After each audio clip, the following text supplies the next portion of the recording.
Hello, McFluffy52 here, back with some more Phyrexia All Will Be One action, and today we're playing an Elesh Norn deck.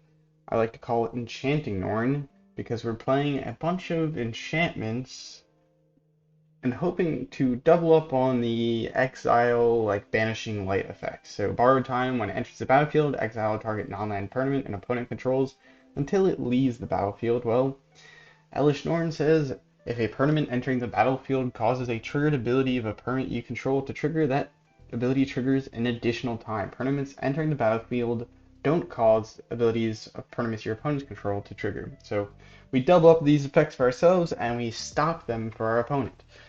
We're playing a bunch of other enchantment package here besides just these Borrowed Time, Touch the Spirit Realm, Ossification, Prayer Binding, or Prayer of Binding.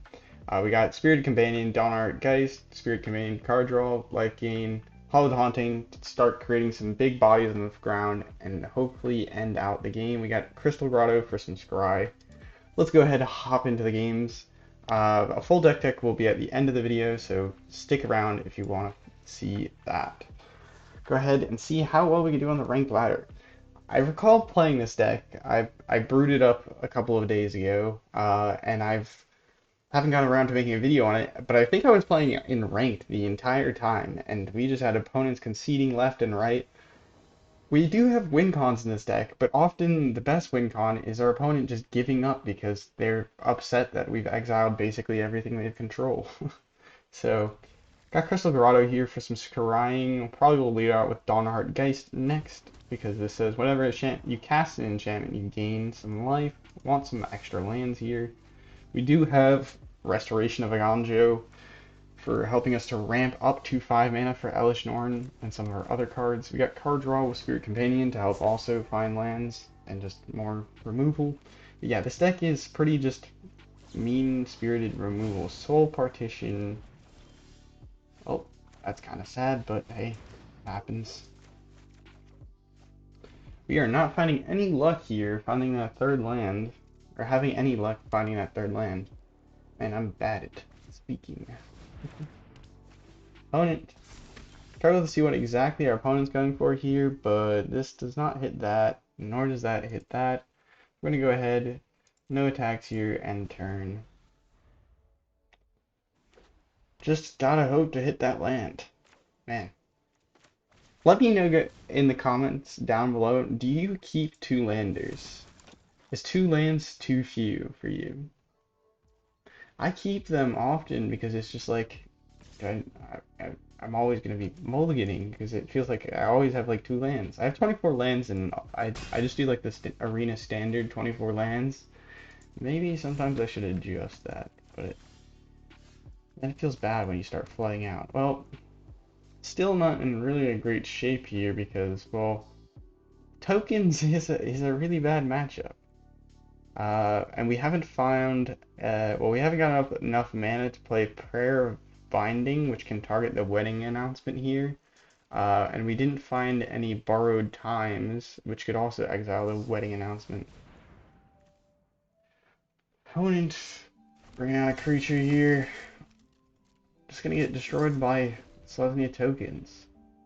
As is tradition, I must lose my first game to a counter matchup. Not exactly a counter matchup, but fun here. Playing Mondrak. Kinda spooky. We'll be able to get rid of their Mondrak, but we're looking at staring down a wedding announcement here super soon, which is with like 6 creatures on the battlefield. So I don't think we're making it out of this one. I'm not gonna lie. We're gonna need this Elesh Norn to put in a ton. I'm talking a ton of work. Alright, do we go for the Mondrak? I think Mondrak is a must. We gotta get rid of the Mondrak. We're gonna go ahead and touch the Spirit Realm. We could Ossification here, but there's no point. I'm gonna hold that for once we get our Elesh Norn, because that can double up the exile, and it's the cheapest creature removal we have here.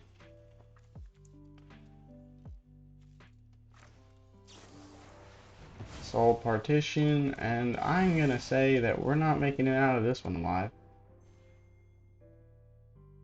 They swing in next turn. punch us down. We do not have any sweepers in this deck, so they're just going to swing in another turn and punch us down. The writing is on the wall. It is a bit unfortunate that we faced tokens as our first matchup there. Especially unfortunate we did not find a borrowed time to stop the wedding announcement sooner, or a land. But this is looking much better. We got 3 lands, we got some pretty good curving here. We got the Dawnhart Geist to start the life gain. Dawnhart Geist also, the incidental life gain is nice against like Boros, or not Boros, just like red decks. Ooh. I kind of want Norn, but it's kind of annoying that it's the next card I'll be drawing. But we will have, I think, sufficient card draw here that it won't matter. Opponent playing Selesnya again. Probably Selesnya Toxic. I've seen that. No, Bant. Bant with Reckoner Bankbuster. What are we playing here? Please do let me know. I think we just borrowed time with Bankbuster here before they get any sort of value out of it. If they kept a 2-lander, they're going to be crying right now. They kept a 2-lander. Let's go! We know that experience. Get punished. Get punished, kid. Oi, oi. That was us last game. Except for we had an answer for their way out, which was the Bankbuster they were hoping to draw cards with. If they play anything here, we have a really sweet tech. We can discard this Ossification with Restoration of Eiganjo because it says you may discard a card. Okay, well, that's unfortunate.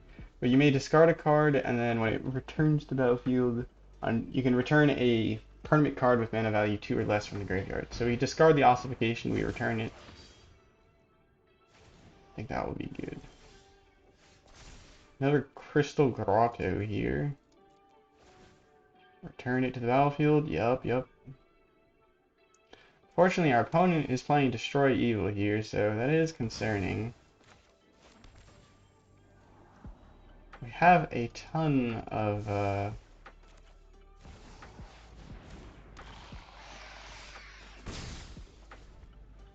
enchantments, so we don't want to see like tons of enchantment removal. Our opponent could destroy Evil, our mommy, mother of machines. Unfortunate. Alright, opponent holding up their Bankbuster. Well, you keep it there, sir. Another sweet tech with this deck is... Okay, I'll be responsible. Get rid of the Bankbuster before they get any value. But I was about to... Honestly, still glad we played that first. But yeah, sweet tech, this is Spirit Warlock. This generates 1/1 colorless spirit creature tokens. Hallowed Haunting says whenever you cast a enchantment spell, well, the first part is like if you have 7 or more enchantments, your creatures gain flying and vigilance, which is nice. But it also says whenever you cast an enchantment spell, create a white spirit cleric creature token that says this creature's power and toughness are equal to the number of spirits you control. So these can help increase our spirit counts.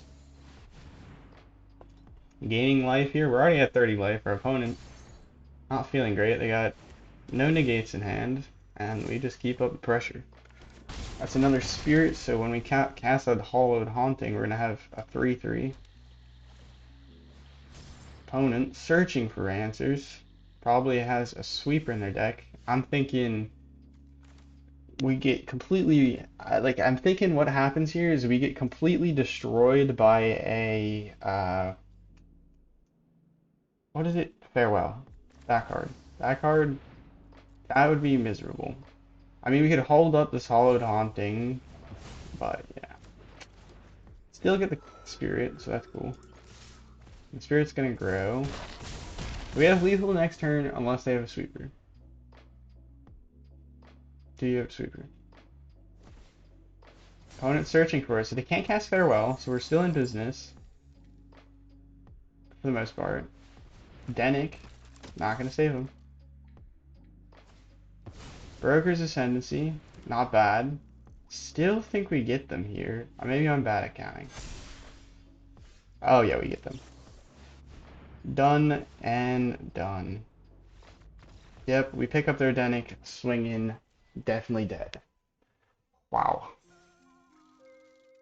Yep, that's the enchantment synergies. I've played around with Hallowed Haunting a fair amount, and so as soon as I saw Elesh Norn, I was like, this works well with like a Hallowed Haunting style deck where you want to play a bunch of these like enchantments. Granted, usually Hallowed Haunting style decks, you might be thinking more like Slesny enchantments where you're playing actual creatures and more relevant things. But we're playing mean. We're playing mean today. Removing the fun with our ossification type effects. Crystal Grotto. Go to the Spirit Realm. That sounds pretty nice. I'd keep that there. We will want a land here eventually, but go ahead and cast this without too much fear here. Honestly, I'm a bigger fan of the ossification than Touch the Spirit Realm, though it does have this channel effect, which is nice. Opponent playing Phyrexian Basics.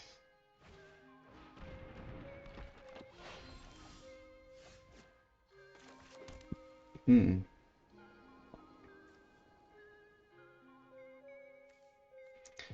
think we can go ahead and ignore their Tenacious Underdog here for a turn. Because we're going to be gaining life and stuff, so just keep on developing our board some before we start cracking down on what's important. They might play Liliana here. A Gix, okay.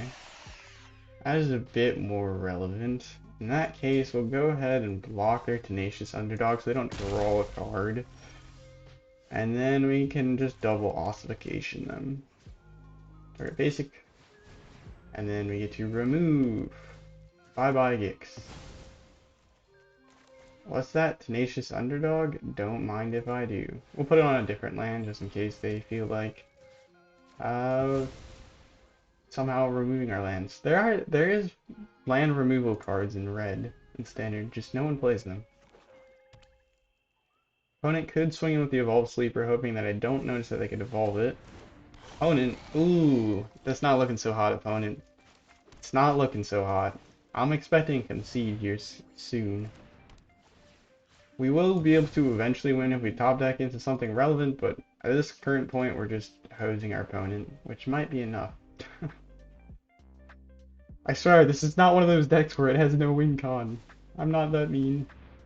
Maybe. Okay. Opponent taking up their Evolved Sleeper, could draw a card with it. Go for the throat, our Dawnhart Geist. We're gonna take it. We don't care too much if they go for that. Opponent artifact or creature card. Well, buddy, you do not have to worry. We got the Spirit Realm in our hand. Opponent could be playing a Invoke Despair, which would remove one of our enchantments, but that's fine. Not too sad about that. Now, if they do have an Invoke Despair after this, we are a little sad. We did kind of just play into it, though. We could have held Elesh Norn back. Ah! What do we want to give them back? You can have your freaking underdog. Poopy faced. Cannon smack. Alright, they're coming back. Back to the enchantments we go. We'll get rid of your underdog with this one, and then we'll go get rid of your sleeper with this one. You thought you'd play the game this match. That's playing Magic? Crazy. Opponent, do they have an Invoke Despair in hand? I do wonder.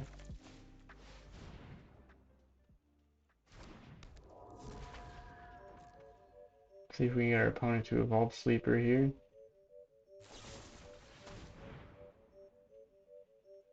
That is fine by me. I don't mind that too much. Touch the Spirit Realm, evolve Sleeper. We might be behaving a bit like a dummy here. Because if they top deck a Shield Druid, we are very sad. Eiganjo, that is good. I can get us a creature on board next turn. Because we have one in our graveyard. We will not be playing this plane because we want to discard it to get our Spirited Companion back. Yep. I would like to draw a card, sir. Spirit Companion, draw me a card. That's still a land. Okay. Find the planes, thin out the deck. Play a planes. And then we can discard this planes to reoccur anything else. Yes, let's see. What do we have in our graveyard? Ossification. We'll return a Dawnhart Geist just cause.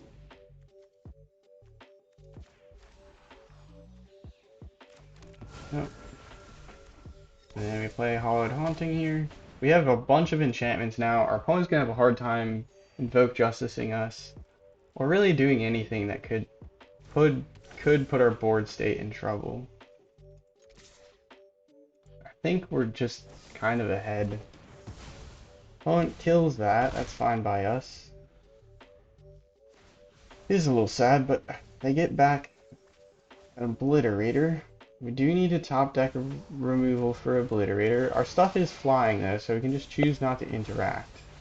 That is a simple option here, and we do have the ability to gain life here, so we don't honestly care a whole awful lot. Play planes going in. We have a faster clock than them, so they're gonna have to find removal for our Architect of Restoration. Gee, I wonder. No, I'm good. Well, life gain here is another great reason why we're just pretty fine with the fact that they have this Obliterator. Because we just do this, we get a spirit, pumps up our other spirit, doing a bunch of damage. Shieldred's Edict. Sacrifices a non-token creature. Spirit Companion can go to the graveyard. Boom, boom, boom, boom. They're dead next turn. Do they find an answer? Shieldred is a nice card, but it is not going to do it. It is not going to do it, sir. Just to be sure, let's get ourselves a little bit more spirits.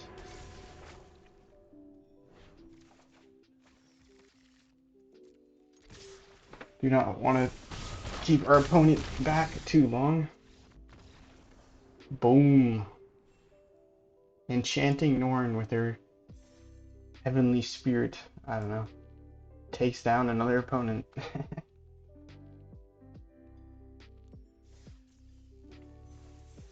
Let me know like what you guys would do with Elesh Norn, because I saw Saffron's Olives like against the odds like 5-color brew, and my goodness, it was so spicy. It looks so much fun. So I might have to try and craft it up and play it some.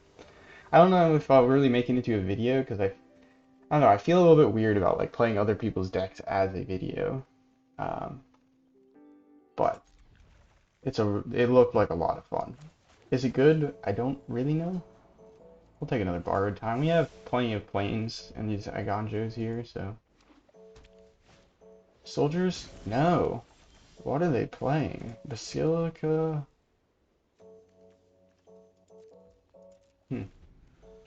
I don't know why this is lighting up, because there's no creature or planeswalker to target. They play a Restoration. Our opponent should not have any removal for this. Well, like a counter spell. They definitely could have removal. They're playing white. White is really good at removing enchantments, as well as artifacts. Though they look like they're more so playing a white toxic deck, and they just have drawn terribly. Because why else would you be playing Basilica Skull Bomb? They could be playing Azorius. I was about to say, they could be playing Azorius Artifacts. That is an option. We'll go ahead, discard an Ossification.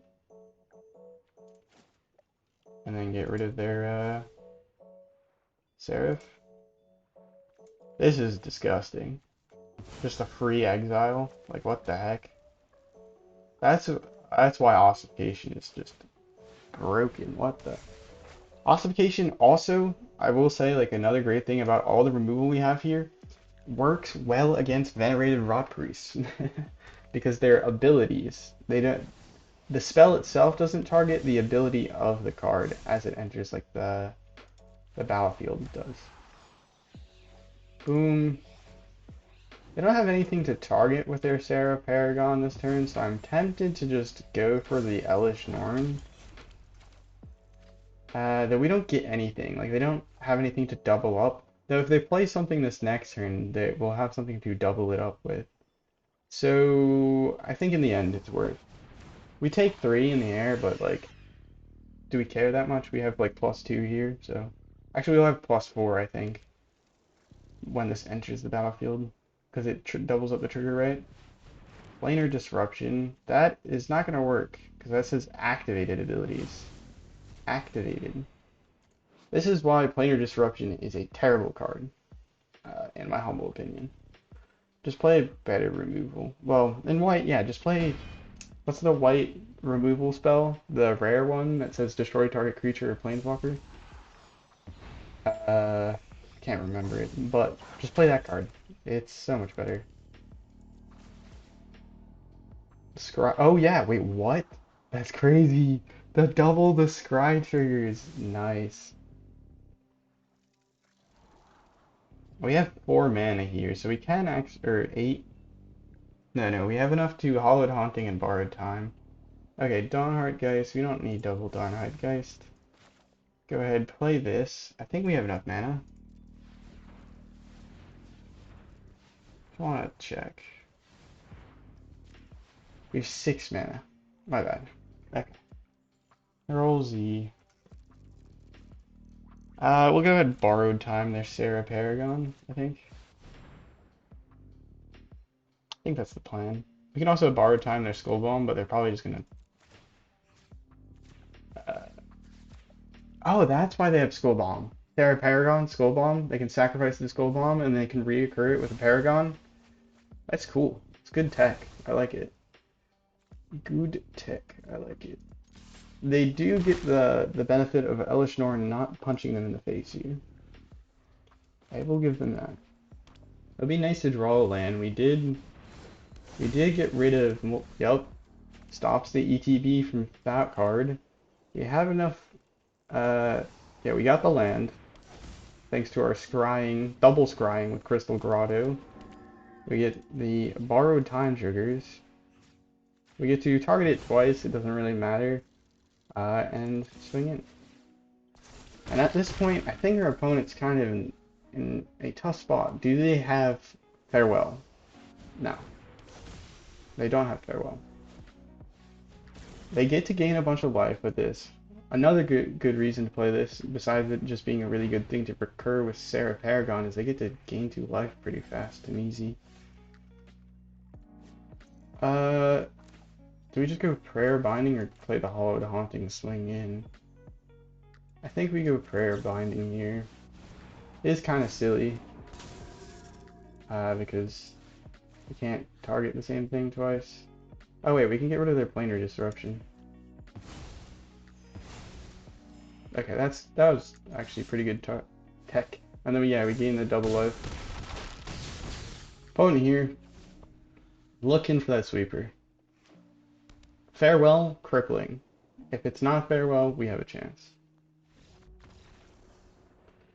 Boom. Another one down. Another one bites the dust. We're ranking up. I wonder if we'll be diamond by the end of this video. Probably not. I probably won't play that many more games. Because that would be like, we'd have to win 6 more. But dang. This deck's win rate is crazy. I thought over the course of this video we're gonna lose more. I'm not gonna lie. I was like, yeah, going to get matched up against unfavorable things. We're gonna draw a bunch of lands or something like that. It happens. Even with the best decks, you can still go on like lose streaks. Alright, I like this hand, but we don't have any way to get more lands. So we're looking at like a very, okay, mulligan. Keep. Double Ossification is better than double Dawnhart Geist here. Don't need double Elesh Norn, or I think that was the card we just shipped. Got the full art, which is kind of nice. Opponent playing enchantments, I think. Alright, Weaver Army. See what they're up to. Didn't want to throw out this ossification on the Weaver Army yet because I'm not entirely sure. Though you could play a mean, I'm talking a mean Lesnia one, because you have Elesh Norn that doubles up enchantments, and then you have Weaver Harmony that you pay a green and it doubles up. So, no attacks. Meant to do this my first main phase, but it doesn't make too much of a difference. We'll go ossification here. Don't want to waste the borrowed time effects. Get rid of one of their Weaver Harmonies. Yeah, borrowed time. It says borrowed time. Sorry. It says exile target non-land permanent and opponent controls, whereas this says exile target creature or planeswalker. So you want to keep your wider removal open if you can, because whoop, look at that, Hallowed Haunting. Where'd Hallowed Haunting go? Well, it didn't do much haunting. Boom, gone. Or the better enchantments deck. Get wrecked. No. We'll see, we'll see. Ken Sasabi. Make a comeback. They got the mana. We're stuck on borrowed time. Are you gonna get the borrowed time? Are we gonna do this borrowed time war? If you get the borrowed time, this is gonna be really funny. Because I borrowed time the borrowed time, and then my borrowed time becomes free, and then I borrowed time the Weaver Harmony. Okay. That's a little less funny, alright? But it's gonna be funny because I can still do this. We borrowed time, the borrowed time, which then we can attach the ossification. We ossify their Weaver Harmony, and we borrowed time. We can go all day, buddy. We can go all day. This is funny. Might ossification their Weaver Harmony before. Nope. Found a new target. Machiko's Reign of Truth. Yeah, we're getting rid of this Catilda. No, Catilda for you. You can Machiko's Reign of Truth and slam our face all you want. I don't care. Okay. Okay, come. Do we gamble? Okay, so we can gamble on playing Elesh Norn here and then coming out hard with the double ossification. They're gonna get a bunch of life and they're gonna do a bunch of damage at the downside. So they have two enchantments. They double pump the Catilda for a total of 7 damage, right? 7 damage in the air. And that's if they don't have removal. If they have removal, they like double up the removal. But if they have removal anyways, we're in a tough spot. We're gonna do the cool thing. We came to play Elesh Norn. We're gonna do it. No attacks. You can see how the Dawnhart Geist is like making it so we don't care as much as that our opponents have been swinging into our face this entire game. Though it's bad against ninjas, this strategy. Though ossification can kind of ruin a ninja's day. No card draw. No. Not today. Yep, Elesh Norn, put in work. We can get a land, we can Hallowed Haunting into ossification, because we have 5 lands here. The ossifications do make it harder to count your lands, though, I will say. Yeah, 2 lands afterwards. Boom. Gain 2 life. Ossification. We'll just target planes. Yep, gain life. Go ahead, double remove. Get rid of this. Get rid of the Weaver, because the Weaver is scary. Opponent had enough. That's what I'm talking about, is opponents just concede. They're like, I can't. The thing is, like, they had a perfectly fine chance of winning this game. Actually, wait a minute. We played Elesh Norn. They can't remove the Elesh Norn with the borrowed time. Okay, maybe I'm wrong. The opponent was gone. There was no hope. It's over. Dang. But yeah, mono white Elesh Norn. Except for this is maybe the less exciting, or yeah, it's probably the meanest and less exciting Elesh Norn. We'll play one more game, see if we can get an opponent who lets us swing to their face before they concede. This is a mean deck. It is kind of fun to play occasionally, and my goodness, we are destroying this ladder. Like, what the heck? Keep this. We got 4 removal spells that remove basically anything. Like, what the heck? This is target creature planeswalker. Majority of things. Anything, anything, anything. Sheesh. This one's also got flash. That's one nice thing about prayer binding. Go ahead, scry. Eiganjo seems nice. We do need a land eventually, and our opponent doesn't seem to be doing much yet. Wow. I have to say, I love the art on Ossification. It looks cool. Only Elesh Norn's most loyal servants are granted the honor of becoming part of her throne. We're gonna go ahead and throw out the restoration so we can ramp up to when we get our actual Elesh Norn. Opponent, wonder what they're up to. It's making me a little worried that they haven't played anything yet. We can go ahead, discard our Spirit Companion, get that to go onto the battlefield, draw us a card. Oh my goodness. Full grip of removal. What are they playing? Are they just not finding any blue lands and they're like Azorius control? Okay. Sure. We'll hold up. We'll not play the prayer binding. Actually, do we play the prayer binding? Yeah, just in case we find an Elesh Norn, we'll just throw out this. They are playing white, so they do have enchantment removal. Do have some pretty good enchantment removal. They're playing blue, so they could bounce it. They also have green, which is enchantment removal color as well. Damn, we got quite the poker hand here. Bunches of everything. Nice thing is Architect of Restoration also is a pretty good just beater, because you just get more and more creatures, so it speeds up like a decent clock. Denic. Okay. My turn. Bye-bye, Denic. Boom. Thank you. If our opponent has a farewell here, we are crying, but we hopefully get to end the game before it's relevant. And they've probably got a farewell here soon, and then we'll still have a ton of removal in hand. Go ahead and play Dawnhart Geist. Do we hold up? Okay, maybe we don't play Dawnhart Geist. I'm kind of worried of a sweeper. I'm a big fan of winning. And we don't need Dawnhart Geist to win next turn. And it wasn't going to win us this turn. What was our opponent up to? Well, I guess we'll never know. The Denic plan. The Denic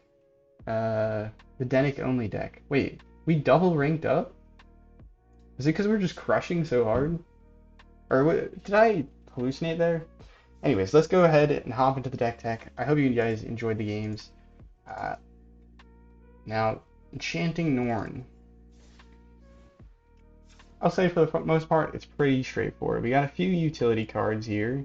Let me increase the size of this. We got a few utility cards and a few removal cards. So the utility here, and then we got removal. So yeah, we have Dawnhart Geist is our first utility card. When you cast an enchantment and gain 2 life, well, how much of our deck is enchantments? 28 cards of it, so basically half. Boom. That's a lot of life, especially when we want to keep our Dawnhart Geist around. Or like they have, I don't know, Death Touch. It's good against burn, aggro. So it's not a bad card to have here. Spirit Companion, just a goat. Best boyo here to draw us cards. Also an enchantment, so you know, Elesh Norn well, actually, it triggers Hallowed Haunting, and it's an ETB, so doubles up on Elesh Norn. This one says cast, so it's not doubled up on Elesh Norn.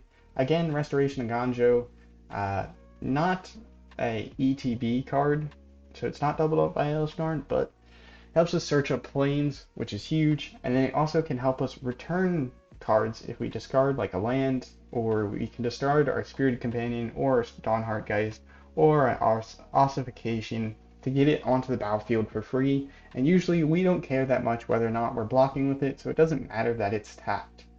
So this card is super huge in this deck because we have so many cards that we can reanimate with it, and it's huge with Ossification, like a free removal spell practically, right? We don't even care if Ossification's tapped, it's still gonna do the exact same thing. And then it turns into a pretty nice beater that cranks out spirit creature tokens, which is relevant for Hallowed Haunting. So those are like utility cards. And then I guess the card that doesn't fit with the rest of these or Elesh Norn is Hallowed Haunting, 4 mana. We got to see the first part of it where if you control 7 or more enchantments, creatures you control have flying and vigilance, which is just nice for really kind of going over the top and finishing out the game. Pretty sweet against that Obliterator where we were just able to fly over it and not care. Uh, though we eventually removed the Obliterator, but they got another one out there, right? So we did. I actually don't remember exactly how it played out, but they had multiple Obliterators. We removed one and then we were able to fly over the other. And then whenever we cast an enchantment spell, we're able to create these kind of reasonably sized bodies because creates a spirit creature token that is power and toughness is equal to the number of spirits we control. Well, this is a spirit, this produces spirits, and we're just going to be casting a bunch of things, so you can get a fair few in some situations. And then moving on to the removal, we have basically all of the best enchantment removal in white here. I think there's a few cards. There is one, Circle of Confinement, I think is like one of the big ones that I didn't use here. Circle of Confinement, it's 2 mana, exile target creature and opponent controls a mana value 3 or less until it leaves the battlefield. Whenever the opponent casts a vampire spell with the same name, the card exiled with it, you gain 2 life. Just a much worse Ossification. Ossification hits planeswalkers and creatures, no mana restriction. Way, way better card. So we're not going to be sticking that in our deck. There is a few other here as well, I think, that I did not use. Well, you can use Cantrap, but it keeps it on the battlefield. That's just not good. Circle of Confinement, we already talked about that. Hold for Ransom, again, keeps it on the battlefield. And then, like, they have an option to, like, sacrifice it, or you can, like, sacrifice to draw a card or something. I don't know. Don't want it on the battlefield. Planar Disruption, again, keeps it on the battlefield. Just bad, like, in any sort of scenario. Think of, like, Shieldred. You don't want it on the battlefield. So all of our effects here remove them from the battlefield, which is... This is why this deck is, like, honestly so good. Ossification was, like, the missing piece to make this whole, like, enchantment removal just kind of broken. Because I've done decks with Hallowed Haunting and Ossification here, and... Oh, well, sorry, Hallowed Haunting and like these Banishing Light effects, but the problem you run into... Hold on, my music stopped and it's kind of bothering me. I hate that it does that. It's like the whole like Netflix, are you still in the room?